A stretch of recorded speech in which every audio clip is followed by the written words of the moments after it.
کہ تم تمام مل کر میری عداوت میں کوئی کسر باقی نہ چھوڑو، مجھے نقصان پہنچانے میں اپنی پوری کوشش کر لو، مجھے کوئی مہلت نہ دو، مجھے تمہارا کوئی خوف و خطرہ نہیں، مجھے تو اپنے رب پر پورا بھروسہ ہے، وہی میرا محافظ ہے، وہی مجھے بچانے والا ہے، ساری مخلوق اسی کے قبضے قدرت میں ہے اور کسی کو ذات باری سے مقابلہ کرنے کی کوئی طاقت نہیں۔ ہود علیہ السلام نے قوم کو عذاب سے ڈرایا۔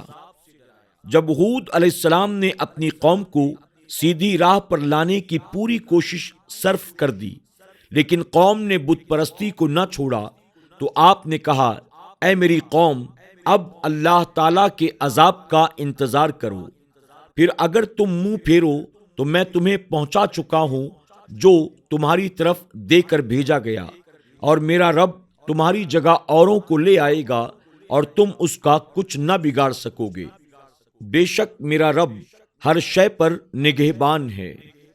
آپ علیہ السلام نے فرمایا، میں اللہ تعالیٰ کے پیغامات تم تک پہنچانے کے لیے آیا ہوں، تمہیں کامیابی کا راستہ میں نے بتا دیا، لیکن تم نے اپنی ضد نہ چھوڑی، بت پرستی پر تم قائم رہے۔ اب رب کا عذاب آنے والا ہے جو تمہیں تباہ و برباد کر دے گا۔ اگر تم چاہو کہ اس کے عذاب کا مقابلہ کرو تو تم ایسا کبھی نہ کر سکو گے، وہ تو تمہیں برباد کر دے گا لیکن تم اس کا کچھ نہ بگاڑ سکو گے، اور تمہیں برباد کرنے سے اس کی بادشاہت میں کوئی فرق نہیں آئے گا، اس لیے کہ وہ قدرت کا مالک ہے۔ تمہاری جگہ وہ نئی مخلوق پیدا فرما دے گا جو اس کی اطاعت کریں گے اور اس کے حکم کی بجا آوری میں کوئی کمی نہیں ہونے دیں گے۔ بے شک مجھے تم پر ڈر ہے کہ ایک بڑے دن کے عذاب کا، یعنی دنیا میں تم پر شدید عذاب آئے گا اور آخرت میں تم شدید عذاب میں گرفتار ہوگے، اس لیے کہ جس طرح اللہ کی نعمتوں پر شکریہ ادا کرنا نعمتوں کی زیادتی کا سبب بنتا ہے، اسی طرح اللہ کی نعمتوں کا کفران شدید عذاب کا ذریعہ ہے۔ رب تعالیٰ نے ارشاد فرمایا، اگر تم نے شکریہ ادا کیا تو میں تمہیں اور نعمتیں دوں گا، اور اگر ناشکری کرو گے تو میرا سخت عذاب ہے۔ عذاب کا خوف دلانے پر قوم کا جواب۔ انہوں نے کہا، ہمیں برابر چاہے تم نصیحت کرو یا نصیحت کرنے والوں میں نہ ہو، یہ تو نہیں مگر وہ اگلوں کی ریت یعنی طور طریقہ، اور ہمیں عذاب ہونا ہی نہیں۔ قوم نے کہا، ہمیں تمہارے عذاب کے خوف دلانے کی کوئی فکر نہیں، ہم تمہارے واعظ سے نصیحت حاصل کرنے والے نہیں، تم بھی پہلے نبیوں کی طرح ہمیں عذاب سے ڈرا رہے ہو، یہ تو سابقہ رسم چلی آ رہی ہے، ہم بڑی طاقت کے مالک ہیں، ہمیں عذاب کا کچھ نقصان نہیں پہنچ سکتا۔ قوم نے عذاب کو رحمت سمجھا، پھر جب انہوں نے عذاب کو دیکھا، بادل کی طرح آسمان کے کنارے پھیلا ہوا ان کی وادیوں کی طرف آتا، بولے، یہ تو بادل ہیں، یہ ہم پر برسے گا، بلکہ یہ وہ ہے جس کی تم جلدی کرتے تھے۔ ایک آندھی ہے جس میں دردناک عذاب ہر چیز کو تباہ کر ڈالتی ہے اپنے رب کے حکم سے، تو صبح رہ گئے کہ نظر نہ آتے تھے مگر ان کے سونے کے مکان، ہم ایسی ہی سزا دیتے ہیں مجرموں کو۔ جیسا کہ پہلے ذکر کیا جا چکا ہے کہ قوم عاد اور ہود علیہ السلام کی تکذیب کی وجہ سے 3 سال تک بارش کو روک دیا گیا، اس لیے جب قوم پر عذاب آنے کا وقت آ گیا تو اللہ تعالیٰ نے سیاہ بادلوں کو چلایا جو ان کی وادیوں سے ظاہر ہوئے۔ عام طور پر ایسے بادلوں کو مغیث یعنی بارش برسانے والے کہا جاتا ہے۔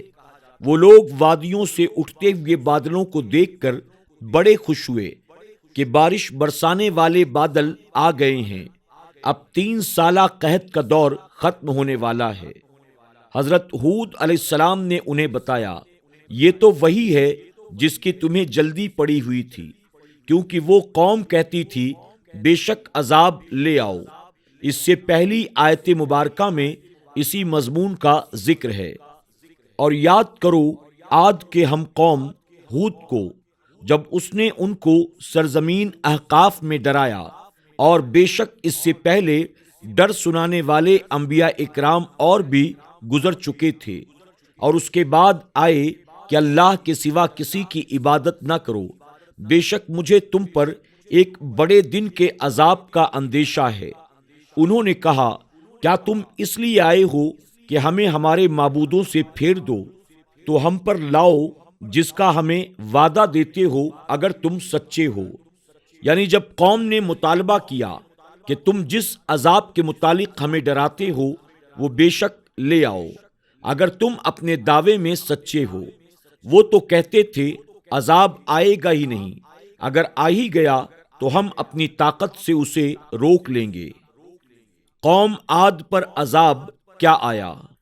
اور عاد میں جب ہم نے ان پر خشک آندھی بھیجی، جس چیز پر گزرتی اسے گلی ہوئی چیز کی طرح چھوڑتی، لیکن عاد وہ ہلاک کیے گئے نہایت سخت گرجتی ہوئی آندھی سے۔ وہ ان پر قوت سے لگا دی گئی 7 راتیں اور 8 دن لگاتار، تو ان لوگوں کو ان میں گرے ہوئے دیکھو، گویا وہ کھجور کے ٹھوڈ کی طرح گرے ہوئے تھے، تم ان میں کسی کو بچا ہوا دیکھتے ہو؟ یعنی اس قوم پر 7 راتیں اور 8 دن لگاتار شدید آندھی چلی، صرف اس میں گرج تھی، بارش نہیں۔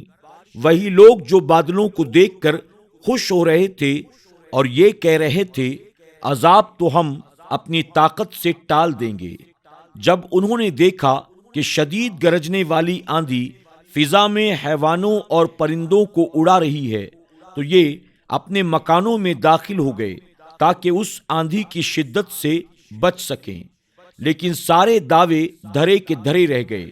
اللہ تعالیٰ نے اس فرشتے کو حکم دیا جو ہوائیں چلانے پر مقرر ہے کہ عاد کی قوم پر اپنی ہواؤں کے خزانوں سے اتنی مقدار میں ہوا کھول دے جتنی مقدار ایک انگوٹھی کی ہوتی ہے۔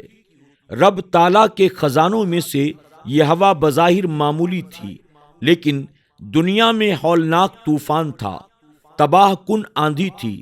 سب سے پہلے ایک عورت نے دیکھا کہ ہوا میں مجھے آگ کے شعلے نظر آ رہے ہیں۔ اس ہوا نے مکانوں کے دروازے گرا دیے، وہ ان کے نتنوں میں داخل ہوتی اور ان کی دبر سے نکل جاتی۔ وہ ہوا انہیں گرا رہی تھی، ان کی گردنیں ٹوٹ رہی تھیں، کبھی انہیں زمین سے اٹھایا اور پھر نیچے پھینک دیا، ریت کے ٹیلوں میں دب جاتے۔ یہ سلسلہ 7 راتیں 8 دن مسلسل جاری رہا، کسی وقت بھی آندھی نہ رکی، سب تباہ برباد ہو گئے۔ بڑے بڑے قدوں والے، اپنی طاقت پر ناز کرنے والے رب تعالیٰ کی گرفت میں جب آئے تو ایسے برباد ہوئے کہ مرے ہوئے یوں نظر آ رہے تھے کہ یہ کھجوروں کے تنے زمین پر پڑے ہیں۔ رب کی عظیم قدرت کا اندازہ کیجئے، جہاں کفار کو تباہ برباد کر دیا، وہاں ہود علیہ السلام اور ان کی قوم کو نجات دی۔ ہود علیہ السلام نے اپنی قوم کے ارد گرد خط کھینچ دیا، وہ شدید آندھی انہیں خوشگوار موسم بہار کی ہلکی ہلکی ٹھنڈی ٹھنڈی سہانی ہوا محسوس ہو رہی تھی۔ کفار گر گر کر تباہ ہو رہے تھے، ان کی گردنیں ٹوٹ رہی تھیں، ریت کے ٹیلوں میں دب رہے تھے، لیکن اللہ والے، نبی پر ایمان لانے والے اسی آندھی سے لطف اندوز ہو رہے تھے۔ سبحان اللہ، مولائے کائنات کی قدرت کا انسان کیسے اندازہ کر سکتا ہے؟ اس کی حکمتوں سے وہ خود واقف ہے۔ رب نے ارشاد فرمایا، مفہوم، اور جب ہمارا حکم آیا، ہم نے ہود علیہ السلام اور اس کے ساتھ کے مسلمانوں کو اپنی رحمت فرما کر بچا لیا اور انہیں سخت عذاب سے نجات دی۔ یعنی کفار کو دنیا میں بھی سخت عذاب میں مبتلا کیا اور قیامت میں وہ شدید عذاب میں مبتلا ہوں گے۔ مومنوں کو اللہ تعالیٰ نے دنیا میں محفوظ رکھا اور قیامت میں بھی محفوظ رکھے گا۔ نبی کی تکذیب، نبی کی گستاخی تباہ کن عذاب کو دعوت دینے کے مترادف ہے۔ اللہ تعالی ایمان پر قائم اور دائم رہنے کی توفیق عطا فرمائے اور انبیاء کرام کی شان میں گستاخی سے بچائے۔